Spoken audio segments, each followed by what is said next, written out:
पार्थ, आत्मा को ना कोई शस्त्र काट सकता है, ना उसे अग्नि जला सकती है, इसको जल नहीं गला सकता, ना इसे वायु ही सुखा सकती है। नयनम छिन्दन्ति शस्त्राणि नयनम दहति पावकः न चैनम क्लेदन्त्यापो न शोष्यति मारुतः। आत्मा है वह सत्य के जिसको शस्त्र काट नहीं पावे हो। हे अर्जुन, ये सब समझकर तुम्हें ना किसी के मरने का शोक मनाना चाहिए और ना किसी के ना मरने की खुशी का प्रदर्शन करना चाहिए। मैं कोई दैत्य नहीं हूं जो मैं मेरे आत्मा के ही रक्त से स्नान करूं। ये मुझसे कदापि नहीं हो सकता, कदापि नहीं। वाह अर्जुन वाह, लगता है उर्वशी के श्राप का प्रभाव तुम पर अब भी शेष है। तुम अब भी नपुंसक की भांति बोल रहे हो। तुम युद्ध भूमि के बीच खड़े होकर जो भाषा बोल रहे हो वो किसी योद्धा की भाषा नहीं। आज जिन्हें अपना कहते कहते तुम्हारी जिह्वा थकी नहीं, जिनके लिए तुम्हारे मन में प्रेम, स्नेह और आदर की गंगा बह रही है, याद रखो ये वही लोग हैं जो 13 वर्षों पहले द्यूत सभा में तुम्हारी पत्नी द्रौपदी के निवृत्त होने का तमाशा चुपचाप देखते रहे थे। किसी ने जिह्वा तक भी नहीं हिलाई थी। इनमें से किसी एक ने भी उसकी रक्षा के लिए उस समय हाथ नहीं उठाए थे, और वही हाथ आज तुम्हारी हत्या के लिए उठे हुए हैं। सबके हाथों में तुम्हारे और पांडवों के वध के लिए आज तीर और तलवारें तड़प रही हैं।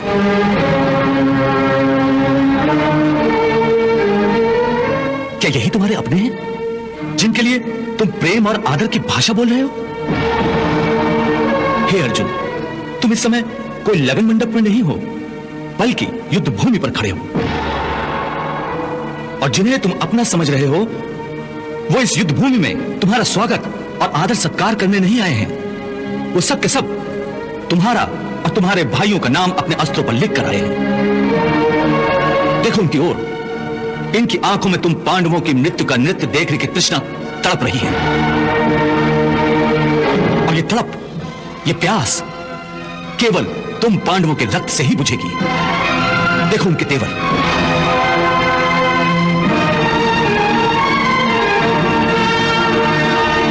देखो ये विषैले बाण किस किस को अपना निशाना बनाने के लिए उत्सुक हैं। अगर ये तुम्हारे अपने हैं तो फिर ये तुम्हारे कौन हैं? पराये हैं, शत्रु हैं,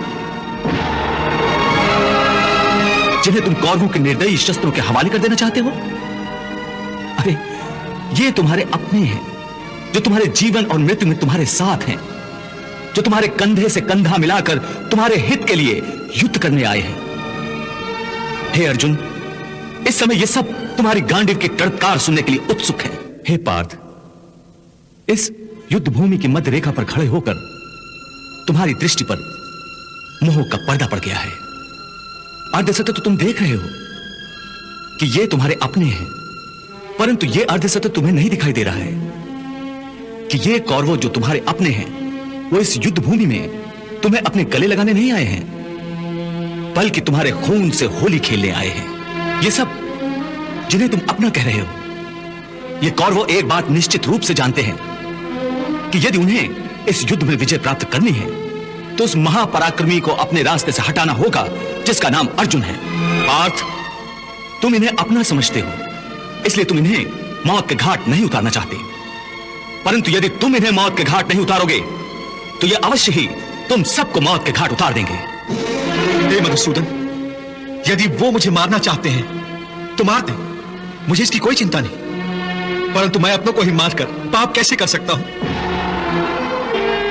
यदि वो लोग लोभ से भ्रष्ट चित्त होकर अपने ही कुल के नाश से होने वाले दोषों और पापों को नहीं देख सकते तो क्या हुआ, परंतु हम तो इस युद्ध के फल स्वरूप होने वाले विनाश और विनाश से उत्पन्न दोषों को देख सकते हैं, उस पर विचार कर सकते हैं। हे केशव, तुम तो जानते हो कि कुल धर्म नाश होने से सनातन कुल धर्म का नाश हो जाता है, और धर्म के नाश हो जाने से संपूर्ण कुल में पाप उसी प्रकार फैल जाता है जैसे कोई प्राणघातक रोग मनुष्य के शरीर में फैल जाता है, और उस फैले हुए पाप के कारण उस कुल की स्त्रियां दूषित हो जाती हैं, और स्त्रियों के दूषित हो जाने से वर्ण संकर संतानें उत्पन्न होती हैं, और वर्ण संकर के पाप के कारण सारा कुल का कुल नरक का अधिकारी बन जाता है।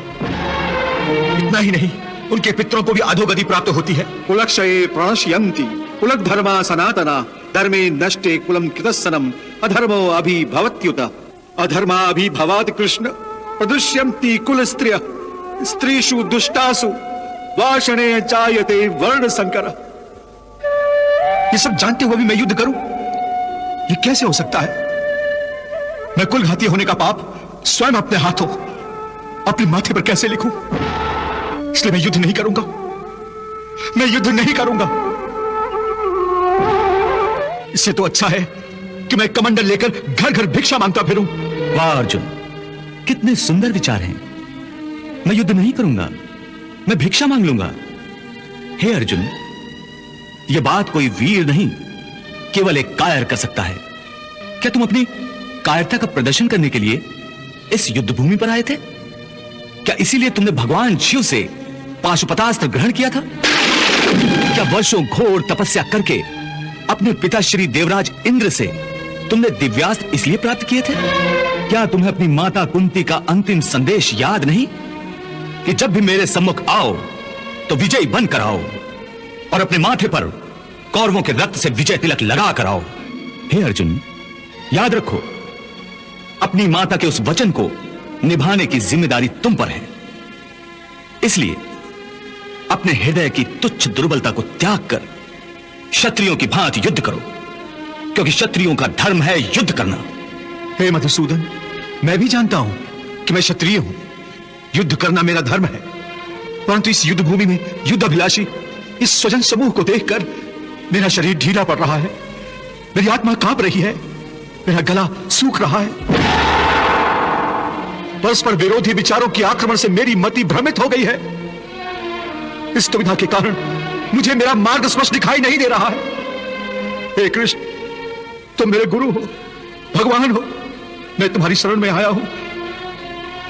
अब तुम ही मेरा मार्गदर्शन करो, मुझे रास्ता बताओ, क्या उचित है और क्या अनुचित।